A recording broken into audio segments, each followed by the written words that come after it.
আপনাদের অনেকেই এই আয়াতের সাথে পরিচিত। এর সাধারণ অনুবাদ করা হয়, আল্লাহ হলেন আকাশ এবং পৃথিবীর জ্যোতি। পরবর্তী কয়েক মিনিটে আমি এই আয়াতগুলো নিয়ে আপনাদের সাথে কথা বলতে চাই। আমি ব্যক্তিগত অভিজ্ঞতার আলোকে বলতে পারি, আল্লাহর কিতাবকে গভীরতার বিভিন্ন ধাপে অধ্যয়ন করা যায়, আর এই আল্লাহর কিতাবের গভীরতার কোনো শেষ নেই। গত 1 দশকের বেশি সময় ধরে এই কিতাব নিয়ে অধ্যয়ন করার পর আমি একটি সিদ্ধান্তে উপনীত হয়েছি যে এমনকি একটি আয়াত নিয়ে আপনি কেবল আপনার সামর্থ্য অনুযায়ী জ্ঞান লাভ করতে পারেন। তারপর যখন এই আয়াত নিয়ে এমন কারো ব্যাখ্যার সন্ধান আপনি পান যার এর উপর আরও গভীর এবং ব্যাপক চিন্তা ভাবনা রয়েছে, আপনি উপলব্ধি করেন আপনি আসলে এই আয়াত সম্পর্কে কিছুই জানেন না, যেভাবে সেই স্কলার জানতেন। তাহলে এই কিতাবের গভীরতার আসলে কোনো শেষ নেই। একদিকে একথা যেমন সত্য, ঠিক তার বিপরীতে মুসলমানদের বেলায় আরেকটা ব্যাপার খুবই দুঃখজনক। আমি অনুভব করি আজকের মুসলমানদের অনেক করুণ ব্যাপারের মাঝে একটি হলো আল্লাহর কিতাবের সাথে দূরত্ব। কেউ কেউ হয়তো কোরআনের একটি অনুবাদ পরেই সিদ্ধান্তে উপনীত হয়ে যান যে কোরআনের সব কিছু বুঝে গেছেন। আমি মনে করি এটা একটা ট্র্যাজেডি।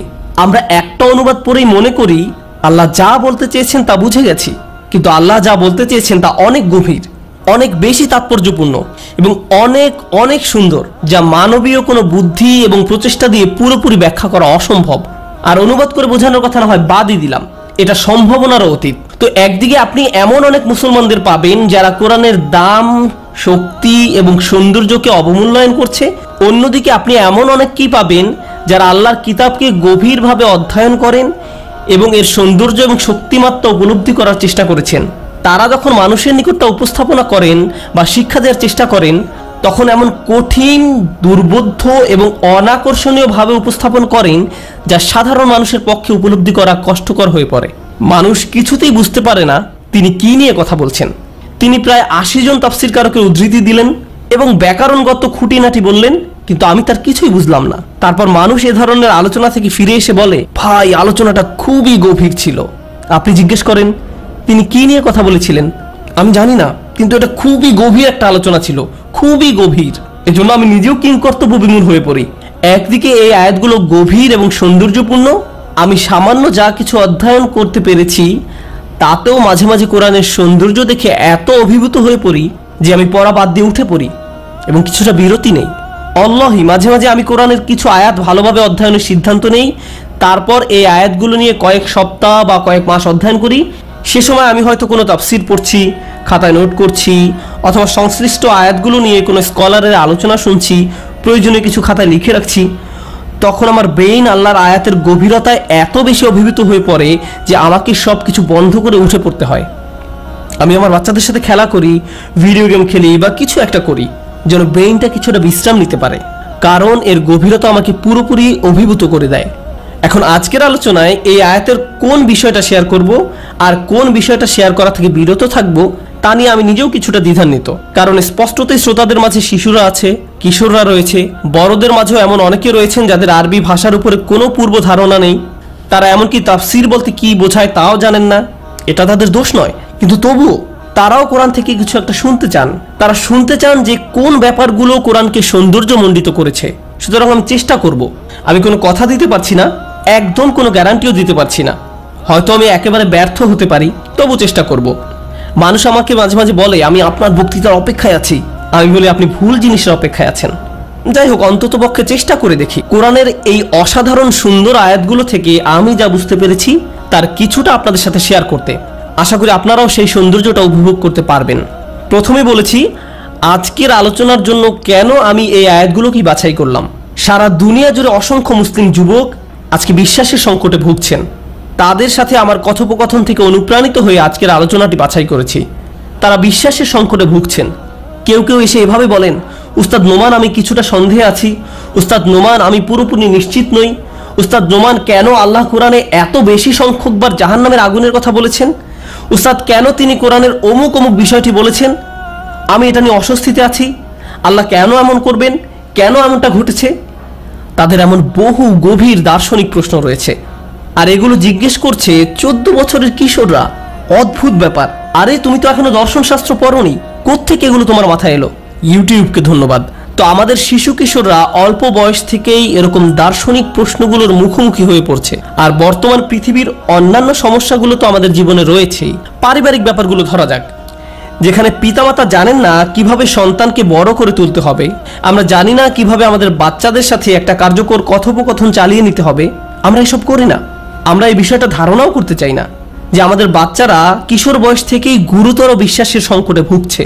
আমরা মনে করি বড় হয়ে উঠলে তারা এমনি ভালো মুসলমান হয়ে যাবে, কিন্তু তারপর এক সময় তারা যখন ইসলাম নিয়ে কঠিন কঠিন প্রশ্ন করা শুরু করে, আমরা পিতামাতারা আতঙ্কিত হয়ে পড়ি। ও, আমার সন্তানের উপর শয়তানের আসর পড়েছে, তাকে ইমামের কাছে নিয়ে যেতে হবে, ইমাম দোয়া পরে ফু দিয়ে দিলে সব ঠিক হয়ে যাবে। তো ইমাম দোয়া পরে একটা ফু দিয়ে দেন, কিন্তু ইমাম ঝাড় ফুঁক দেওয়ার পরও তার মনে প্রশ্নগুলো রয়ে যায়। বস্তুত তার মনে প্রশ্নের সংখ্যা দিন দিন বেড়েই চলছে।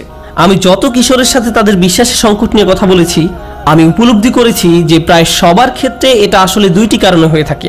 একদিকে এর মূলে ধর্মীয় সমস্যা রয়েছে, এর মূলে আধ্যাত্মিক একটি রোগ রয়েছে যা বুদ্ধিবৃত্তিক বিভ্রান্তি দ্বারা আচ্ছাদিত হয়ে আছে, কিন্তু মূল সমস্যাটা আধ্যাত্মিক। আর আমি বুদ্ধিবৃত্তিক সমস্যাটাকে ছোট করে দেখছি না। আমি মনে করি উভয় সমস্যাকে আমাদের মোকাবেলা করতে হবে, কিন্তু আমাদেরকে প্রথমে সমস্যার কারণ খুঁজে পেতে হবে, তারপর ঔষধ দিতে হবে। তো আমাদের সন্তানরা যখন এ ধরনের সংকটের মুখোমুখি হয় আর আমরা তাদেরকে কোনো হুজুরের কাছে ঝাড়ফুঁক দেওয়ার জন্য নিয়ে যাই, এর মাধ্যমে আমরা আসলে আধ্যাত্মিক সমস্যাটি মোকাবেলার একটা চেষ্টা করছি, কিন্তু এখানে যে একটি বুদ্ধিবৃত্তিক সমস্যা রয়েছে বা থাকতে পারে, আমরা সে বিষয়টি পুরোপুরি অবজ্ঞা করছি। হয়তো এখানে কোনো মানসিক সমস্যাও থাকতে পারে। আমি মনে করি কোরআনের এই আয়াতগুলো এই সমস্যাগুলোকে মোকাবেলা করেছে। এই আয়াতগুলো খুবই গুরুত্বপূর্ণ। আমি মনে করি আমাদের প্রত্যেকের এই আয়াতগুলো ভালোভাবে উপলব্ধি করা উচিত। জানেন, যখন আমি কলেজ ছাত্র ছিলাম, এই আয়াতগুলো আমাকে শিখিয়েছে যে আমি কে, কি আমার পরিচয়। আমি সাইকোলজির ছাত্র ছিলাম, তো সাইকোলজিতে একটা বিষয় আছে যাতে কোনো ঐক্যমত পাওয়া যায় না। সেটা কি জানেন? পার্সোনালিটি, ব্যক্তিত্বের সংজ্ঞা। পার্সোনালিটি কাকে বলে? আপনি সাইকোলজিতে পিএইচডি করেছেন, পুরো গবেষণার বিষয় ছিল হিউম্যান পার্সোনালিটি নিয়ে, কিন্তু আমরা একটা বিষয় এখনো বুঝতে পারিনি যে পার্সোনালিটি আসলে কাকে বলে। সুবহানাল্লাহ, আল্লাহ কোরআনে বলছেন, ইয়াসআলুনাকা আনির রূহ কুলির রূহু মিন আমরি রব্বি ওমা উতিতুম মিন ইলমি ইল্লা কলিলা। তারা আপনাকে রূহ সম্পর্কে জিজ্ঞেস করে, আপনি বলে দিন যে রূহ আল্লাহর আদেশ মাত্র, আর এই সম্পর্কে তোমাদেরকে খুবই অল্প জ্ঞান দেয়া হয়েছে। আমরা আমাদের সম্পর্কে খুব সামান্যই জানি, বিশাল বরফের স্তূপ থেকে সামান্যতম বরফখণ্ডের মতো। আল্লাহ আমাদের সম্পর্কে এমন কিছু বলেছেন যা দর্শনে পাবেন না সাইকোলজিতেও। এটি কেবলই আল্লাহর কাছ থেকে আসে। আমি যখন এই আয়াতের আলোকে নিজেকে দেখতে শুরু করলাম, নিজের সম্পর্কে আমি এমন কিছু আবিষ্কার করলাম যা একা একা আবিষ্কার করা সম্ভব হতো না। আমি সত্যিই নিজেকে ভিন্নভাবে দেখতে শুরু করলাম, এবং সেখানকার কিছু অংশ আপনাদের সাথে আজকে শেয়ার করব ইনশাআল্লাহ। যদিও আমার হাতে সময় খুব বেশি নেই। আল্লাহ এভাবে শুরু করেছেন, তিনি নিজেকে আসমান এবং জমিনের আলো হিসেবে আখ্যায়িত করেছেন। অনেক আলেমই বলেছেন এটি আসলে এক প্রকার আলংকারিক রূপকের ব্যবহার, অর্থাৎ আসমান এবং জমিনের আলো নিয়ে আপনি যেভাবে চিন্তা করেন, আল্লাহ সুবহানাহু ওয়া তাআলা সম্পর্কেও সেভাবে ভাবতে পারেন। এই রূপকের অর্থ কি? প্রথমত, এই রূপকটি এতটাই শক্তিশালী যে এখানে কোনো ইনভার্টেড কমা নেই, একে রূপক বলার মতো উপায়ও নেই। আরবি ভাষায় এমনটি করা হয় যখন অতুলনীয় দুইটি বিষয়ের মাঝে ঘনিষ্ঠ কোনো সম্পর্ক থাকে।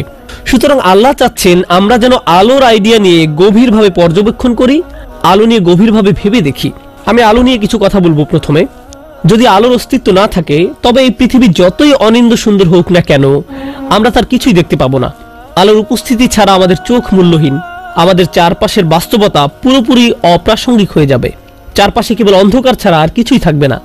আর ঘটনাচক্রে আমরা এখন জানি যে আলো কেবল দেখার জন্য অত্যাবশ্যকীয় নয়, প্রকৃতপক্ষে পৃথিবীতে জীবনের জন্যও আলোর প্রয়োজনীয়তা অনস্বীকার্য। আলো ছাড়া উদ্ভিদ জন্মায় না, আর উদ্ভিদ ছাড়া জীবন অসম্ভব। তাই জীবনের জন্য আলো অপরিহার্য এবং মৌলিক। আশ্চর্যজনকভাবে ভৌগোলিক দৃষ্টিকোণ থেকে বলতে গেলে পৃথিবীর যে অঞ্চলগুলোতে সূর্যের আলো কিছুটা কম থাকে, যে অঞ্চলগুলো বছরের অধিকাংশ সময় তমসাচ্ছন্ন এবং মেঘলা থাকে, সেসব অঞ্চলের মানুষ সবচেয়ে বেশি ডিপ্রেশনে ভোগে। সেখানকার মানুষজন জীবনের কোনো মজা খুঁজে পায় না, তারা মনমরা হয়ে পড়ে থাকে। ওয়াশিংটনের সিয়াটল শহরের কথাই ধরা যাক। খুবই সুন্দর একটা শহর, উন্নত এলাকা, আড়ম্বরপূর্ণ শহর, যার রয়েছে অনিন্দ সুন্দর পর্বতমালা। কিন্তু অস্বাভাবিক বিষয় হলো এখানে আমেরিকার সর্বাপেক্ষা বেশি আত্মহত্যা সংঘটিত হয়। অনেক সাইকোলজিস্ট এর জন্য অধিক বৃষ্টিপাতযুক্ত অন্ধকারাচ্ছন্ন আবহাওয়াকে দোষারোপ করেছেন। এখানে সূর্যের দেখা মেলা ভার হয়তো বছরে কয়েক সপ্তাহ মাত্র। সুবহানাল্লাহ, আল্লাহ আলোর কি সুন্দর রূপকের বর্ণনায় না দিয়েছেন। আলো নিয়ে চলুন আরেকটু চিন্তা করি। প্রসঙ্গত, আরবিতে চোখের জন্য একটা শব্দ হলো নূর, দৃষ্টিকেও বলা হয় নূর। আমাদের চারপাশের বাস্তবতা অবলোকন করার জন্য দুইটা জিনিসের প্রয়োজন, আপনার চোখের আলো বা নূরুল আইন এবং বাহিরের জগতের আলো। যদি এই দুই ধরনের আলোর কোনো একটা অনুপস্থিত থাকে তাহলে আমরা আসলে অন্ধ। আমাদের পক্ষে শুধু এক আলো দিয়ে কোনো কিছু দেখা সম্ভব না। চলুন বিষয়টা নিয়ে আরেকটু অগ্রসর হই। আমি এতক্ষণ যে আলোর কথা বললাম সেটি আসলে বাহ্যিক আলো, কিন্তু আল্লাহ এখানে আধ্যাত্মিক আলোর ব্যাপারে কথা বলছেন। তিনি আমাদেরকে চিন্তা করতে বলছেন বাহ্যিক আলো নিয়ে, যেন বাহ্যিক আলো দিয়ে আমরা আধ্যাত্মিক আলোকে বুঝতে সক্ষম হই। কারণ বাহ্যিক ও আধ্যাত্মিক আলো সাদৃশ্যপূর্ণ। আধ্যাত্মিক অর্থে আমাদের অন্তরে এক প্রকার আলো রয়েছে, এর অবস্থান অন্তরের গহীনে, ব্রেনে নয়। আমাদের অন্তরে আল্লাহ আলো দিয়েছেন। আমি যখন আমার মায়ের গর্ভে ছিলাম, ফেরেশতা তখন আমার মায়ের গর্ভে আলো প্রবেশ করিয়েছেন। এই আলো দিয়েই আমি প্রি প্রোগ্রাম হয়ে থাকব। আমাদের প্রত্যেকের ভেতরে যে রূহ রয়েছে সেটি এক প্রকার আলো। এই আলো আমাদের প্রত্যেকের ভেতরেই রয়েছে, কিন্তু এই আলোর পক্ষে বেশি কিছু দেখা সম্ভব হয় না যতক্ষণ না এটি বাহিরের আলোর দেখা পায়। বাহিরে অবশ্যই আলো থাকতে হবে, এটি আবশ্যক। এই বাহিরের আলোটি কি? আল্লাহ তার কিতাবকে আলো হিসেবে বর্ণনা করেছেন। তিনি বলেন, ফাআমিনু বিল্লাহি ওয়া রাসূলিহি ওয়ান নূরিল্লাযী আনজালনা। অতএব তোমরা আল্লাহ ও রাসূলের এবং আমি যে আলো অবতীর্ণ করেছি তার প্রতি ঈমান আনো। বাহ্যিক আলোর যেমন দুইটা উপাদান রয়েছে, তেমনি আধ্যাত্মিক আলোরও দুইটি উপাদান রয়েছে। মানবজাতির ভিতরে রয়েছে এক ধরনের আকাঙ্ক্ষা। আমাদের ভিতরে এমন এক জ্যোতির অবস্থান রয়েছে যা কিছু একটা কামনা করে। এটি এক ধরনের পূর্ণতার জন্য অপেক্ষারত, কারণ এর আগমন ঘটেছে একটা পূর্ণতার উৎস থেকে। সুতরাং যখন ওহী আসলো, আল্লাহর বাণীর আগমন ঘটলো, নবীর শিক্ষা আসতে থাকলো, এগুলো সবই আমাদের ভেতরের আলোকে পূর্ণ করে দিল। আজকের আলোচ্য আয়াতগুলো সেই দুইটি আলোর সম্মিলনের বর্ণনা প্রসঙ্গে। মূল বিষয়ে যাওয়ার আগে খুবই ইন্টারেস্টিং একটা বিষয় নিয়ে কিছু কথা বলতে চাই। আমরা এখন একটি ইনডোর হলের ভিতরে অবস্থান করছি। এখানে লাইটিং এর সুব্যবস্থা আছে, আর এই বাতিগুলো আমাদের প্রয়োজন, কেননা এগুলো ছাড়া বাহিরের আলো থাকলেও আমরা হলের ভিতরে অন্ধকার পরিবেশে থাকতাম। রাতের সময়ের কথা চিন্তা করুন। রাতের বেলায় শুধু একটি শহরকে আলোকিত করার জন্য কত টাকার বিদ্যুৎ বিল দিতে হয়, কতটুকু এনার্জি খরচ করতে হয়। সূর্যের আলো যখন স্তমিত হয়ে যায়, তখন কেবল একটি শহরকে আলো দিয়ে ভরিয়ে দিতে মানুষকে কত প্রচেষ্টা চালাতে হয়। ব্যাপারটা অবিশ্বাস্য, আশ্চর্যজনক। আল্লাহর একটি বাতি হলো সূর্য। তিনি তার এই বাতিটি সৃষ্টি করেছেন, আর আমাদেরও বাতি আছে। আল্লাহ যখন তার বাতিটিকে নিয়ে নেন, তখন আমাদের বাতিগুলো জ্বালাতে উঠে পড়ে লাগি। যেমন প্রাচীনকালে ছিল লণ্ঠন, দোয়াত, কুপি বা হারিকেন, সেখানে তৈল ভরতে হতো, জ্বালানো মুখ বের করতে হতো, আর এখন সুইচ টিপে লাইট জ্বালাতে হয়। অর্থাৎ আলো জ্বালাতে মানব প্রচেষ্টার কোনো শেষ নেই। আমরা যত চেষ্টাই করি না কেন, আমরা কি কখনো আল্লাহর মতো জ্যোতি তৈরি করতে পারবো? আমাদের লাইটের আলো কি আল্লাহর প্রদত্ত দিনের আলোর মতো এতটা উজ্জ্বল হবে? না, কখনোই না। সুবহানাল্লাহ। মানুষ সর্বোচ্চ চেষ্টা করলেও তার তৈরি আলোর পরিমাণ হবে সীমিত। তদুপরি পৃথিবীর অধিকাংশ অঞ্চল অন্ধকারই রয়ে যাবে। আর আল্লাহ যখন তার আলো প্রস্ফুটিত করেন, তখন কি ঘটে? আরবিতে একটি প্রবাদ আছে, সকালের আগমন ঘরের বাতিকে অকার্যকর করে দিয়েছে। আপনি দিনে নিশ্চয়ই আলো জ্বালান না, কারণ দিনে সূর্যই আলো দেবার জন্য যথেষ্ট। দরজা খুলে দিন, জানালা খুলে রাখুন, সূর্যের আলোই ঘরের জন্য পর্যাপ্ত। অন্য কথায়, আল্লাহর আলো অপ্রতিরোধ্য, সমস্ত কিছুকে ছাপিয়ে যায়। কোনো কিছুই তার আলোকে ছাপিয়ে যেতে পারে না। এটা অনিবার্য, অস্বীকার করার কোনো জো নেই। সব জায়গায় আল্লাহর আলো বিস্তৃত। আপনাদের মনে আছে তো, আগে যে বলেছিলাম বাহ্যিক আলো সম্পর্কে জানার মাধ্যমে আমরা আধ্যাত্মিক আলো সম্পর্কে শিখব। বাহ্যিক আলোর এই আলোচনা থেকে আমরা একটা ব্যাপার বুঝতে শুরু করলাম, আমার ভেতরে আধ্যাত্মিক আলো রয়েছে, আর এই আলো হলো সীমিত। আমি চেষ্টা করলেও এই আলো দিয়ে বেশি কিছু দেখতে পারি না। কিন্তু আল্লাহর আলো, আল কোরআন, অসীম, সীমাহীন। আমি এই আলোকে কোনো কিছুর সাথে তুলনাও করতে পারি না।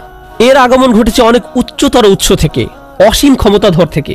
এরপর আল্লাহ তাআলা আরো ভালোভাবে এই আলোকে বোঝানোর জন্য আমাদেরকে আরো সামনে নিয়ে যাচ্ছেন, আলোর এই উপলব্ধিকে আরো গভীর থেকে গভীরে নিয়ে যাচ্ছেন। তিনি বলেন, মাসালু নূরিহি কামিশকাতিন ফিহা মিসবাহ। তার জ্যোতির উদাহরণ যেন একটা কুলঙ্গি, যাতে আছে একটা প্রদীপ। বর্তমানে আমরা টিউবলাইট, বাল্ব ইত্যাদির মাধ্যমে ঘর আলোকিত করে রাখি, কিন্তু প্রাচীনকালে এসবের অস্তিত্ব ছিল না।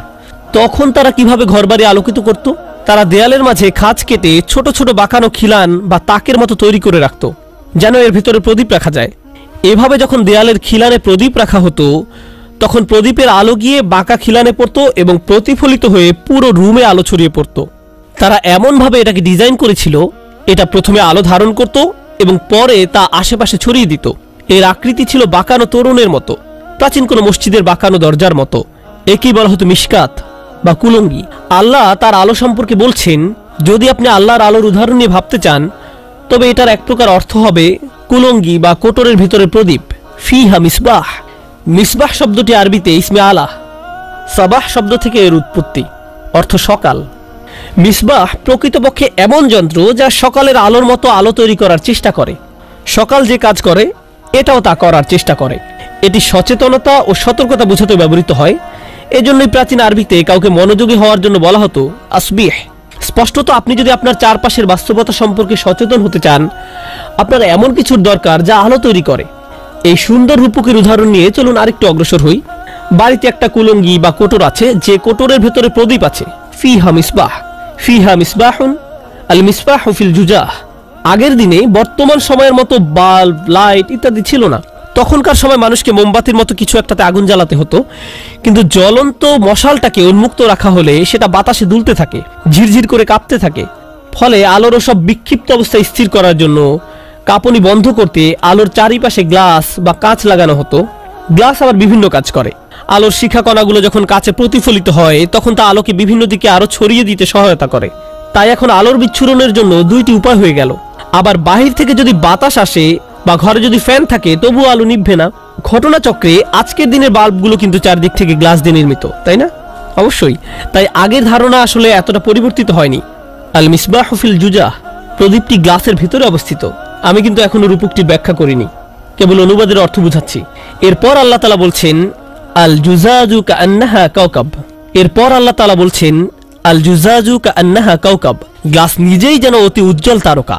আচ্ছা, আমরা এতক্ষণ যা পড়ে বুঝলাম তাতে তো প্রদীপটি অতি উজ্জ্বল হিসাবে মনে করছিলাম, কিন্তু আল্লাহ বলছেন এমনকি প্রদীপটির চারিপাশে গ্লাস যখন মিটমিট করে জ্বলতে থাকে তখন গ্লাস নিজেই যেন অতি উজ্জ্বল তারকা। এরপর আল্লাহ দুর্রি শব্দটি ব্যবহার করেছেন। রূপকের আয়াতে ব্যবহৃত এই আরবি শব্দটি বেশ মজার। এর অর্থ কোনো কিছু নিজে নিজেই জ্বলে ওঠা, যেন আলোটি নিজেরই, অথচ সেটি নিজের আলো নয়। গ্লাসটি নিজে জ্বলে না, কিন্তু জিনিসটি এতটাই পরিষ্কার ও ঝকঝকে যে যখন তা দীপ্তিময় হয়ে ওঠে তখন মনে হয় সেই আলো যেন তার নিজের আলো। এমনই উজ্জ্বল কাঁচ সেটি। এটি প্রদীপটির চারিপাশে ঘেরা কাঁচ। চলুন আরেকটু সামনে যাই। ইউকাদু মিন শাজার। ধীরে ধীরে বিষয়গুলো আরো ইন্টারেস্টিং হচ্ছে। এই প্রদীপটিতে এখন জ্বালানি সরবরাহ করা হচ্ছে। প্রাচীনকালে আপনি বর্তমানের মতো বাল্বের লাইট পাচ্ছেন না, তখন আলোর প্রদীপে তৈল থাকতে হতো। কিন্তু এই আয়াতে আল্লাহ জ্বালানি হিসেবে তৈলের কথা বলছেন না, বরং একটি গাছের কথা বলছেন। গাছ থেকে জ্বালানি আসছে। কিন্তু মজার কথা হলো, এই যে আমরা এতক্ষণ আলোর রূপকের চিত্রটি নিয়ে কথা বলছি, সেটা বাহিরের নাকি ঘরের জিনিস? অবশ্যই ঘরের জিনিস। উদাহরণে একটি কোটর আছে, কোটরের ভেতরে আছে প্রদীপ। এই প্রদীপটির অভ্যন্তরে আছে জ্বালানি, আর এই জ্বালানিটি আসে একটি বৃক্ষ থেকে। এখন বলুন, গাছ কি ভেতরের জিনিস নাকি বাহিরের? বাহিরের। এর মানে আল্লাহ তাআলা ঘর ছেড়ে বাহিরের একটি জিনিসের দিকে আমাদের দৃষ্টি নিয়ে যাচ্ছেন। এটা কেন গুরুত্বপূর্ণ জানেন? শেষে সবগুলো পয়েন্ট একত্রিত করে সামগ্রিকভাবে যখন ব্যাপারটা বোঝার চেষ্টা করব তখন সবকিছু পরিষ্কার হয়ে উঠবে। এখন শুধু উপমাটার অনুবাদ বোঝার চেষ্টা করছি। প্রদীপটি তার জ্বালানি সংগ্রহ করে বাহিরের কোনো উৎস থেকে, আর সেই উৎসটি হলো বাহিরের কোনো বৃক্ষ। তো সেই গাছের প্রথম বৈশিষ্ট্য হলো মিন শাজারাতিন মুবারাকাতিন। সাধারণভাবে এর অনুবাদ করা হয় একটি বরকতময় বৃক্ষ নামে, কিন্তু আরবিতে বারাকাহ শব্দটি কয়েকটি বিষয় বোঝায়। এর একটি অর্থ হলো বৃদ্ধি, আরেকটি অর্থ হলো আশাতীত বৃদ্ধি পাওয়া। শব্দের উৎসগতভাবে এর অর্থ কোনো কিছু তার নির্দিষ্ট স্থানে অবস্থান করা। আল্লাহ এখানে বলছেন এই প্রদীপটি যে বৃক্ষ থেকে জ্বালানি সংগ্রহ করে সেই বৃক্ষটি দৃঢ়ভাবে তার নির্দিষ্ট স্থানে অবস্থিত। গাছটি ক্রমাগত বৃদ্ধি পাচ্ছে। এই গাছটি যা কিছুই প্রদান করে, যেমন ফল, শক্তি, জ্বালানি, তৈল, যাই কিছু হোক না কেন, এটি আপনার প্রত্যাশার চাইতেও অনেক বেশি প্রদান করে। আপনি এই পাওয়াকে সীমাবদ্ধ করতে পারবেন না। চৌহদ্দির সীমানায় এর অকল্পনীয় বারাকাকে সীমিত করা যায় না। প্রতিবার আপনি যা আশা করেন তার চাইতেও বৃক্ষটি অনেক বেশি প্রদান করে। সুতরাং এই যে প্রদীপটির কথা আয়াতে বলা হচ্ছে, এর শক্তির উৎস অসীম, কোনো সীমাবদ্ধতা যা আটকানো যায় না, কারণ এর উৎস মুবারক, বরকতময়। আমি কিন্তু মূল বিষয়টি এখনো খোলাসা করিনি, সেটা সেট আপ করার কাজ করছি মাত্র। এরপর আল্লাহ ওই বৃক্ষের আরেকটি বৈশিষ্ট্যের কথা বলছেন, মুবারাকাতিন জাইতুনাতিন। এটি একটি অলিভ গাছ, জাইতুন বৃক্ষ, জলপাই গাছ। আচ্ছা, এই পৃথিবীতে অলিভ গাছ বা জৈতুন বৃক্ষ কেন বিদ্যমান? আরবি ভাষায় তৈলের প্রতিশব্দ জাইত, সবচেয়ে পরিশুদ্ধ তৈল, যে তেলের প্রতি আরবরা হাজার হাজার বছর ধরে বিস্মিত, এমনকি আজকের দিন পর্যন্ত, সেটি অলিভ অয়েল, জৈতুন বা জলপাইয়ের তেল। খাবারের টেবিলে এই তৈল না থেকে পারে না। তারা যখনই তৈল বা জাইতের কথা মনে করে তারা তখন জৈতুনের কথা স্মরণে আনে। এজন্যই একই শব্দ থেকে জাইত শব্দের উৎপত্তি। তারা একই সাথে বন্ধনযুক্ত। এই তৈল খাওয়া যেতে পারে, খাবার তৈরি করার জন্য ব্যবহার করা যেতে পারে, সুগন্ধি তৈরিতে এর ব্যবহার আছে। এটা শরীরেও ব্যবহার করা যেতে পারে, আবার জ্বালানি হিসেবেও ব্যবহৃত হয়। এর অসংখ্য উপকারিতা রয়েছে। এটাই জৈতুন। এবং এরপর আল্লাহ তাআলা আরো অসাধারণ সব বৈশিষ্ট্য তুলে ধরেছেন এই গাছটির। তিনি বলেন, লা শারকিয়াতিন ওয়ালা গারবিয়া, গাছটি পূর্বমুখী নয় এবং পশ্চিমমুখীও নয়। অর্থাৎ গাছটি পূর্ব বা পশ্চিম প্রান্তের কোনো অরণ্যের নয়, এটা নিজের স্থানে নিজেই অনন্য। সূর্য পূর্ব পাশে থাকলে তা গাছটির পূর্ব পাশটিতে আলো দিচ্ছে, আবার সূর্য পশ্চিম পাশে থাকলে তা গাছটির পশ্চিম পাশে আলো দিচ্ছে। সূর্যের যত প্রকার উপকারিতা দেওয়ার আছে সমস্ত উপকারিতা নিচ্ছে এই গাছটি। আর এই ধরনের গাছ সর্বাপেক্ষা বিশুদ্ধ তৈল সরবরাহ করে। চলুন এবার রূপকের উদাহরণে ফিরে যাওয়া যাক। সংক্ষেপে পুরো বিষয়টা আরেকবার ঝালাই করে নেই। আল্লাহ তাআলা যে আলোর বা নূরের কথা বলেছেন তা একটি ঘরের মধ্যে দেয়ালের কোটরে আবদ্ধ। ঘরে আলো অবশ্যই রাতে প্রজ্বলিত হয়, সুতরাং আপনি রাতে আলো জ্বালালেন, আলো নির্দিষ্ট জায়গায় রাখতে তার চতুর্দিকে আপনি গ্লাস দিয়ে প্রদীপটিকে সুরক্ষিত করে রাখলেন। এই গ্লাসটি আবার অতি উজ্জ্বল দীপ্তিময়, যেন আকাশে উজ্জ্বল তারকাগুলির মতো আলো ঠিকরে পড়ছে। তারকার কথা বললে কিসের কথা মনে পড়ে? আকাশের কথা। এরপর এই প্রদীপের জ্বালানি এমন বিশুদ্ধ ও শক্তিশালী উৎস থেকে আগত যা পূর্বমুখী নয় আবার পশ্চিমমুখীও নয়, ফলে সূর্যের পূর্ণ উপকারিতা সে পেয়ে থাকে। এবার চলুন একটু পেছনে ফিরে যাই। মানুষের বুকের খাঁচা অনেকটা দেয়ালের ভেতরের বাঁকা কোটরের মতো বা মিশকাতের মতো। এর ভেতরেই আল্লাহ একটা ছোট্ট প্রদীপ প্রবেশ করিয়ে দিয়েছেন। এটা কি জানেন? আমাদের হার্ট। আর এই হার্টের ভেতরে আল্লাহ এমন এক ধরনের জ্বালানি শক্তি রেখেছেন যা এতটাই বিশুদ্ধ যা অন্য কোথাও থেকে আসতে পারে না, আসা সম্ভব না, না পূর্ব থেকে না পশ্চিম থেকে। এটা সরাসরি আল্লাহর সাথে সম্পর্কযুক্ত, সম্পূর্ণ আল্লাহর নূরে উদ্ভাসিত, ঠিক যেমন গাছটি সরাসরি সূর্যের আলোয় উদ্ভাসিত। এই জ্বালানি শক্তি আমাদের রূহ। আমরা সরাসরি আল্লাহ সুবহানাহু ওয়া তাআলার উপস্থিতিতে ছিলাম যখন তিনি আমাদের প্রশ্ন করেছিলেন, আলাস্তু বিরব্বিকুম, আমি কি তোমাদের প্রভু নই? আমরা উত্তর দিয়েছিলাম, ক্বালু বালা শাহিদনা, হ্যাঁ আমরা সাক্ষ্য দিচ্ছি যে আপনি আমাদের প্রভু। আল্লাহ ওই নূরের বিশুদ্ধ জ্বালানি শক্তি নিয়ে আপনাকে আমাকে বানিয়েছেন। আপনার আমার মতো প্রদীপের ভেতরে সেই নূর বসিয়েছেন। আপনার এবং আমার ঠিক কেন্দ্রস্থলে রয়েছে জ্যোতি, সর্বাপেক্ষা বিশুদ্ধ জ্যোতি। এর চারিপাশে গ্লাস ময়লাযুক্ত নাকি পরিষ্কার? খুবই পরিষ্কার, তাই না? মানুষ যখন পাপ কাজ করে তখন তার হৃদয় কেমন হয়ে যায়? তখন গ্লাসটি ময়লাযুক্ত হতে থাকে, আরো বেশি ময়লাযুক্ত হতেই থাকে, এমনকি শেষ পর্যন্ত অন্ধকারাচ্ছন্ন মিশমিশে কালো হয়ে যায়। আল্লাহ আপনাকে প্রথম অবস্থায় ময়লাযুক্ত অন্তর দেননি। যেমন অন্য ধর্মের লোকেরা বলে আমরা নাকি আদি পাপ নিয়ে জন্মগ্রহণ করেছিলাম। আমরা আসলে পরিচ্ছন্ন হৃদয় নিয়ে জন্মগ্রহণ করেছিলাম। আমাদের হৃদয় একদম পরিষ্কার, স্বচ্ছ। আমাদের হৃদয় মাঝে মধ্যে ময়লাযুক্ত অপরিষ্কার হয়ে যায় আমাদের পাপের কারণে। আচ্ছা, প্রদীপ যখন দীর্ঘদিন যাবৎ যত্নহীন অবস্থায় পড়ে থাকে, পরিষ্কার করা না হয়, তবে কি এটা অপরিষ্কার হয়ে যায় না? অবশ্যই এটা অপরিষ্কার হয়ে যায়। প্রদীপ নিজেই নিজেকে পরিচ্ছন্ন রাখতে পারে না, এটা স্বয়ংক্রিয় জিনিস নয়, আপনাকে এটা পরিষ্কার করতে হবে। মূল জিনিসটি অনেক সুন্দর, কিন্তু পরিষ্কার না রাখলে আপনি জানতে পারবেন না সৌন্দর্য কতখানি, জানা সম্ভব না। সুতরাং আমাদের ভেতরে আছে নূর, আছে জ্বালানি শক্তি, কিন্তু এখনো এই নূরকে সম্পূর্ণরূপে প্রজ্বলিত করা হয়নি। আল্লাহ কেবল গ্লাস এবং অন্যান্য জিনিসগুলো বর্ণনা করেছেন এখন পর্যন্ত। এরপর আল্লাহ বলছেন, ইয়াকাদু যাইতুহা উদিউ, যেন এর তেল লাফ দিতে যাচ্ছে, আগুনকে ধরতে যাচ্ছে। লাউলাম তামসাসহু নার, এমনকি আগুন এখনো সেটা স্পর্শ করতে পারেনি। এই তেল এমনই পরিশুদ্ধ, প্রজ্বলন করার জন্য এতটাই উন্মুখ হয়ে আছে, তেল যেন বলছে আমাকে কেবল একটি ম্যাচ দাও, আমাকে জ্বলতে দাও, আমার উদ্দেশ্য পরিপূর্ণ করতে দাও। আপনারা নিশ্চয়ই পেট্রোল দেখেছেন। যদি কখনো পেট্রোলে আগুন ধরাতে চেষ্টা করেন, দেখবেন মনে হয় যেন এটা আগুনের দিকে ঝাঁপ দিচ্ছে, আগুনের স্পর্শ পেতে মরিয়া হয়ে আছে। এমন একটি ধারণা এখানে তুলে ধরা হচ্ছে। এরপর আল্লাহ বলেন, নূরুন আলা নূর, নূরের উপর নূর। এর দ্বারা কি বোঝায়? এর দ্বারা বহু কিছু বোঝায়। আমি শুধু এখানে আপনাদের সাথে অল্প কয়েকটি বিষয় আলোচনা করব। আমাদের ভিতরে অবাক করা এক প্রদীপ রয়েছে। এই বাতি নিজে নিজেই জ্বলতে পারে, কিন্তু সম্পূর্ণরূপে নয়। এমনকি এর চারপাশের স্বচ্ছ কাজকেও বাতির মতো মনে হয়। যখন আল্লাহর ওহির আলো আমাদের কর্ণকুহরে প্রবেশ করে, যখন সাহাবারা রাসূল সাল্লাল্লাহু আলাইহি সাল্লামকে কোরআন তেলাওয়াত করতে দেখতেন এবং এই দেখার মাধ্যমে ওহির আলো তাদের চোখ দিয়ে হৃদয়ের গভীরে প্রবেশ করত, আমাদের অন্তরে ইতিমধ্যে জ্বালানি বিদ্যমান আছে, তখন ওহির আলোর একটুখানি স্পর্শের ফলেই দুই আলোর সম্মিলনে হৃদয়ের গহীনে আলোর এক বিস্ফোরণ ঘটে। এটাই নূরুন আলা নূর, আলোর উপরে আলো। আমাদের হৃদয়ের আলো তথা ফিতরাতের আলোর সাথে আল্লাহর ওহির আলোর এই সম্মিলনই হলো নূরুন আলা নূর। এই দুই ধরনের আলোকে একসাথে মিলিত হতে হবে। চলুন আরো সামনে যাই। আমরা কখন আলো জ্বালাই? রাতের সময়। আল্লাহ যখন তার সূর্যের আলো নিয়ে নেন, আল্লাহর আলোর অনুপস্থিতিতে আমাদের নিজেদের বাতির দরকার হয়। আমাদের বাতির জ্বালানির সাথে আবার সূর্যের একটা সরাসরি সম্পর্ক রয়েছে। সূর্যের আলোর সাহায্যে এর জ্বালানি তৈরি হয়েছিল, যেন সূর্যের অনুপস্থিতিতেও আলো প্রজ্বলিত করার একটা ব্যবস্থা থাকে। একজন বিশ্বাসী এবং তার হৃদয়ের আলো তমস্যাচ্ছন্ন সময়ের জন্য অত্যাবশ্যক। এখন যেহেতু আকাশ থেকে ওহির আলো অবতীর্ণ হয় না, তাই এখন আমি আর আপনি এই অন্ধকারাচ্ছন্ন পৃথিবীর আলোর উৎস। এই কোরআনের আলো শুধু আপনার নিজের জন্য নয়, এই আলো আপনার প্রতিবেশীর জন্য, আপনার পরিবারের জন্য, আপনার আশেপাশের সবার জন্য। যদি একটি বাতি তার চারপাশ আলোকিত করতে না পারে, তাহলে এই বাতি থাকা আর না থাকা একই কথা। বস্তুত আল্লাহ এই বাতি এবং তার চারপাশের গ্লাসকে একটা উজ্জ্বল তারকার সাথে তুলনা করেছেন। যখন তারার কথা ভাবেন, তখন কি আকাশের কথা মনে হয় না? ইমাম আল রাজি রাহিমাহুল্লাহ এই আয়াত সম্পর্কে বলেন, আকাশের অধিবাসীরা অর্থাৎ ফেরেশতারা পৃথিবীর প্রজ্বলিত আলোর দিকে তাকায়, আর জমিনের অধিবাসীরা আকাশের প্রজ্বলিত তারকারাজির দিকে তাকায়। এখানে আল রাজি রহমতুল্লাহ আলাইহি কি দৃশ্যমান আলোর দিকে তাকানোর কথা বলেছেন? না, দৃশ্যমান আলোর কথা বলেননি। ফেরেশতারা এই আলোর দিকে তাকায় না, তারা মুমিনদের হৃদয়ের আলো বা নূর দেখে। তারা জমিনের দিকে তাকায় এবং রাতের সময়ে আলো দেখতে পায়, আর আমরা আসমানের দিকে তাকাই এবং ফেরেশতাদের আলো দেখতে পাই। সুবহানাল্লাহ! আল্লাহ সুবহানাহু ওয়া তাআলা কি অনিন্দ্য সুন্দর আশ্চর্যজনক রূপকের বর্ণনাই না দিয়েছেন, বিশেষ করে তমস্যাচ্ছন্ন সময়ের জন্য। আমরা প্রকৃতগতভাবে মন্দ নই, আমরা খারাপ প্রজাতি নই।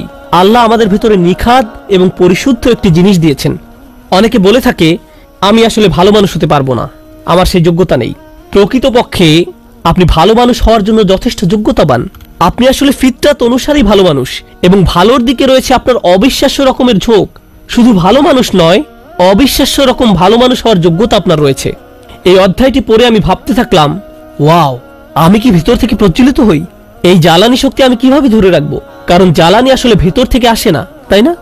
জ্বালানি আসতে হয় বাহির থেকে। কারণ আমাদের হৃদয়কে খাবার দিতে হয়, হৃদয়কে পরিষ্কার পরিচ্ছন্ন রাখতে হয়। আর এজন্যই আল্লাহ আমাদেরকে ওহী দিয়েছেন। আল্লাহ আমাদেরকে এই কিতাব দিয়েছেন যেন আমরা সর্বদা এটা পড়ি, মুখস্থ করি এবং এর আয়াতগুলো নিয়ে চিন্তা ভাবনা করি।